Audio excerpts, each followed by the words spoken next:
Well, it's got a floppy drive. It's got to be old.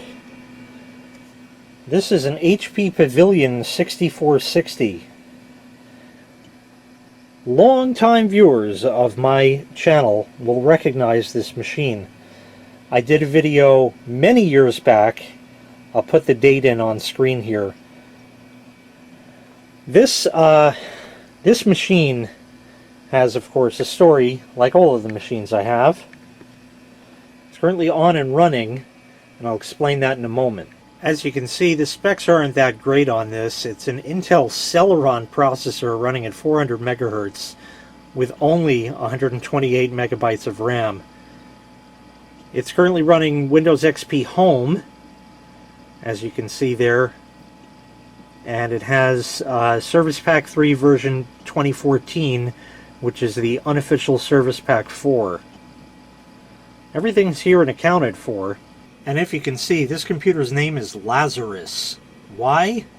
Well, Lazarus was something in the Bible or some shit about being brought back from the dead. I don't know much about that, but Lazarus was the name. This was thrown out, I think, in a town called Franklin Square, next to where I used to live many moons ago. I saw it, I picked it up. It's yellowed greatly. No, it's not going to get retrobrited. There's no need. It has a CD-ROM only and a floppy drive. And I'll go ahead and close this.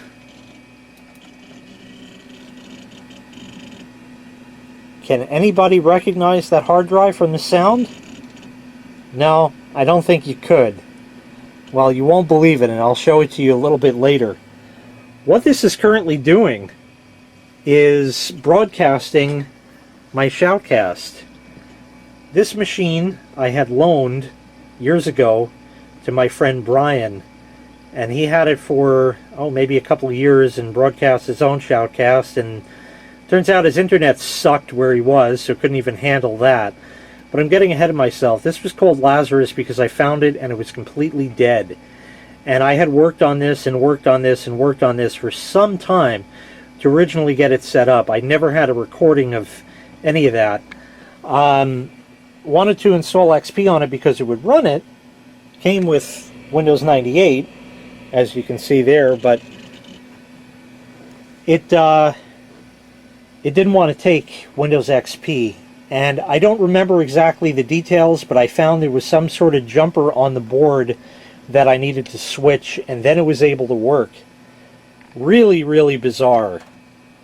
This is broadcasting my SHOUTcast. Brian, like I said, had given this back to me years ago, and it's sat unused for years. It's been probably a good 5 years since I last turned this on, and I've had it running now for like 2 or 3 days. There's nothing I did to it.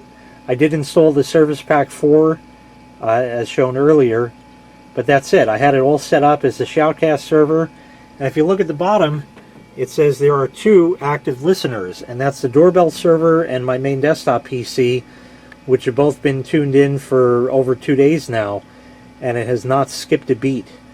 So it works. With the tiny, tiny, tiny horsepower this thing has, it's been playing beautifully, and just, it's quiet. It's very quiet. It really doesn't make much noise. Look, the hard drive is basically doing nothing. It reads every once in a while. That's on a second drive where I have the media. This, of course, being so old, would only have USB 1. You can put all of the media on a flash drive, and even being on USB 1, this will play it without skipping, without missing a beat, because there's plenty of throughput for an MP3 under USB 1. Let me go ahead and pop the side panel off so you can have a quick peek inside. Yeah, that's how they used to build them. Can't get to a fucking thing in this system if you wanted to. Can't get to a damn thing. And as far as the hard drive, see this big monster? Well, here's I think a Western Digital back in there. It's just mounted with one screw because it was a temporary thing that ended up being kind of permanent. That's about a 120 gig drive. This is a Quantum Bigfoot drive. 5¼ inch, not 3.5, but 5¼ inch IDE. And this, if set up properly, can actually beat out 3.5 inch drives in terms of performance. I didn't put that in here because of that, and you can see it has a green light on the board which flashes in tandem with the light on the front, you know, when it's reading or writing. And that's something you certainly do not see today. This drive is something else, and it's, I think, 6.4 gig or something like that. Ridiculously small, but it's enough for the operating system and, you know, the programs and stuff that it needs to run. It just sits and hums. Not very loud. It's not bad. It really is not bad. If you can't even see back there, but you'd have to like pull the power supply out just to get to the RAM, which is all the way back in there. I can't even feel it because I can't get my hand in far enough. My finger isn't long enough to even touch it. It's way back in there because look how wide this thing is. Yep. Over on the back, if I can turn it around, you have your PS2 keyboard and mouse, 2 USB 1 ports, serial parallel, and VGA. Coming down here, I've added an Ethernet card because this was not originally configured with one, and that is in a PCI slot. The sound is not on board. It's a separate sound card, which you see at the top, and it has line in, line out, and microphone. And over here is a modem with a 3.5mm jack. You may have had a patch cable to connect in to one of the other ones there. And is that a game or MIDI port? I think so. They did that via a card and a daughter board. So this is like a sound card modem combo, and then this white cable in the twisty thing goes up to that, which is a little daughter board to give you the breakout for your speaker and microphone and all that stuff. Power supply there. The fan is just a tiny bit noisy, but nothing that even needs to be serviced. And there's the tag on it. And it just sits and runs. It even has an ISA slot in it, should you need that. Now I'm going to go ahead and actually power this down because you have to hear the spin up of this Bigfoot drive. It's shutting down now.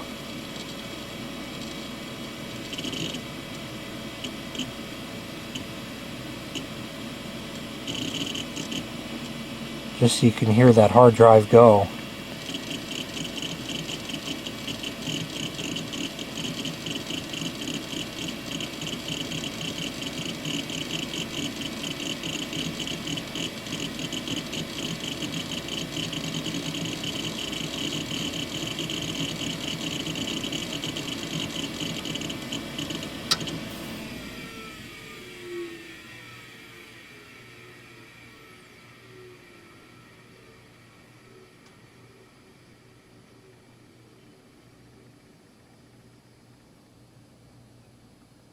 Well, that's a spin down. Now we'll do a spin up.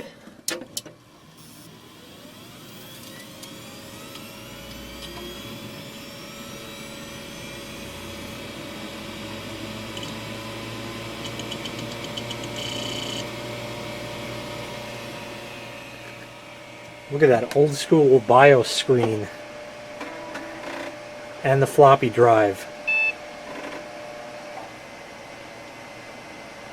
I had a Windows disk in there.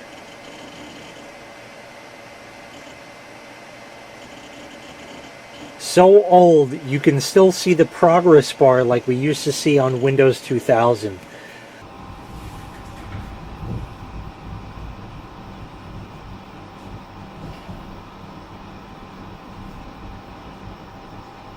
Most any other machine that runs Windows XP is so fast you never get to see that. But yes, XP had it in text mode, just like Windows 2000 had. And now goes through its splash screen loading and all that great stuff. And ultimately, we'll go into Windows, I guess right about now.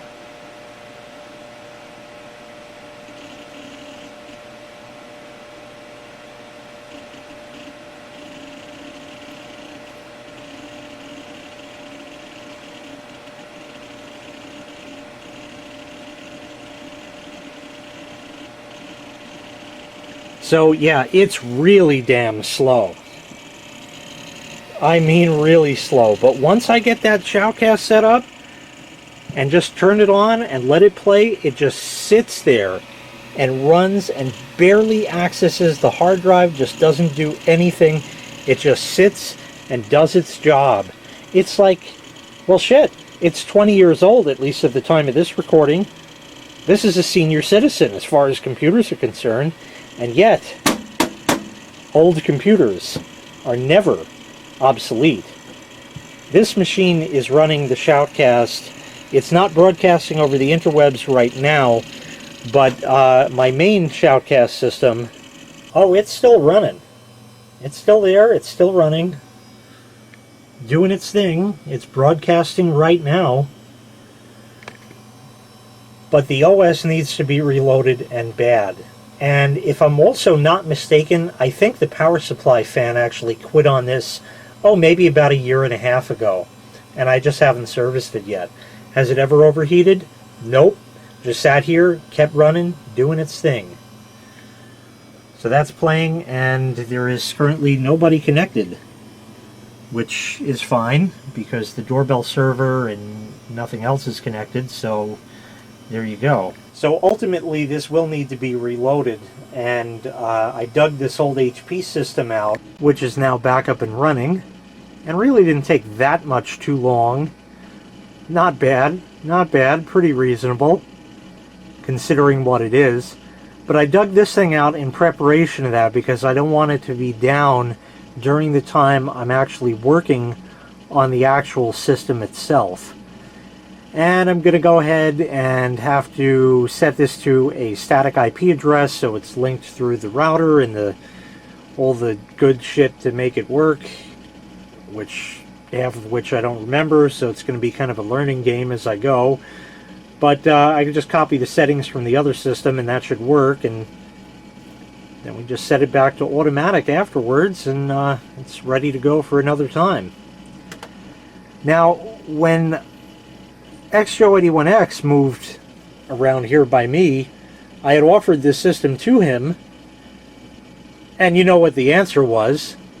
No. So it stayed here. Well, not loaning it out anymore because it's a great backup machine should I ever need it. There's one other thing here that I haven't shown yet. There are files that are on this machine, MP3 files. Here you can see the two drives, drive C on the left and F on the right. F has the media on it, and there's only about 5 gig worth of stuff. On the left, it's still got 2.3 gigabytes worth of free space, or 2.19 after the proper math. So it's holding its own. It really is. Even with that tiny, tiny hard drive, 6.04 gigabytes, or 6495035,392. You know how that all goes. So there you go. It just works. But like I said, there's one other thing that's hiding here that I haven't shown yet. Some of this music is mine. The rest, geez, I don't know.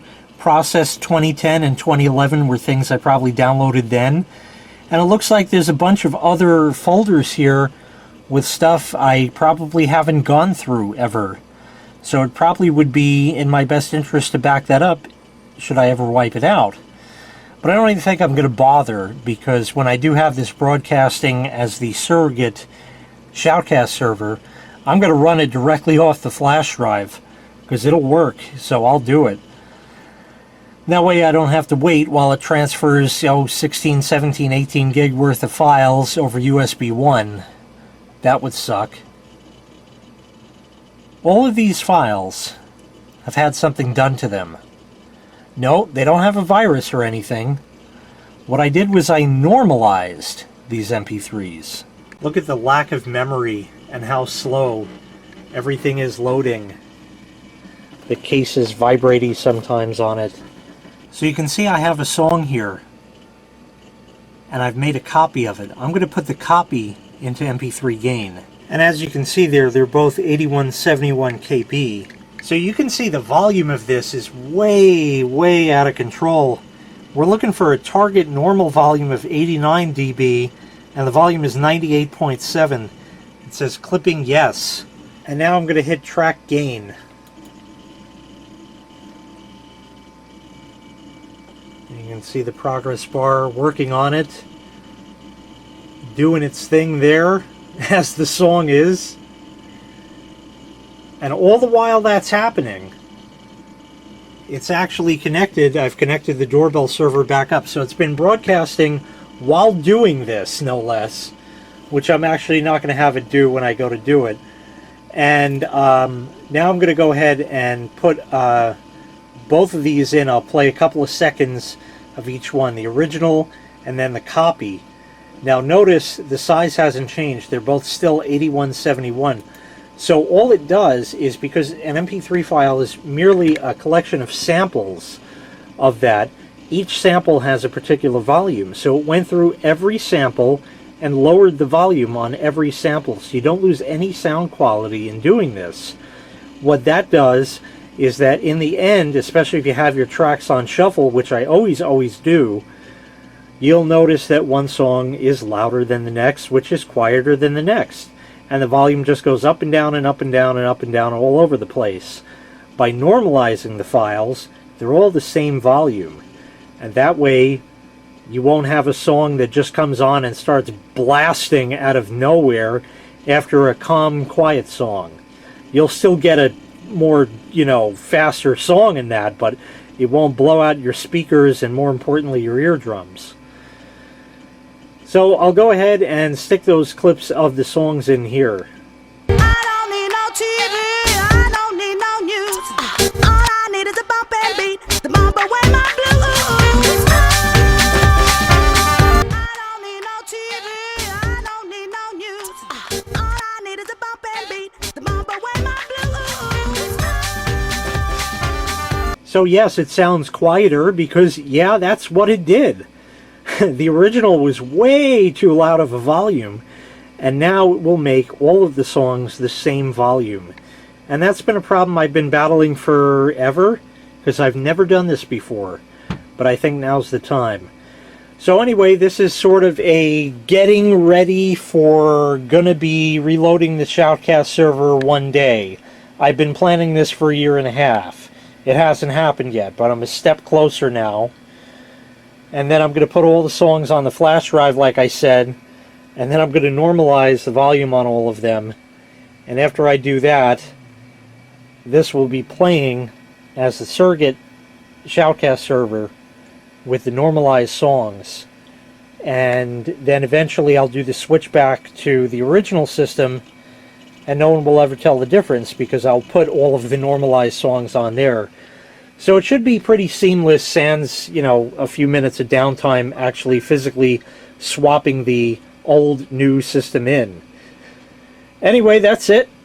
Thank you for watching. Make sure you click like, make sure you click subscribe, and take care. We'll see you next time. Bye-bye.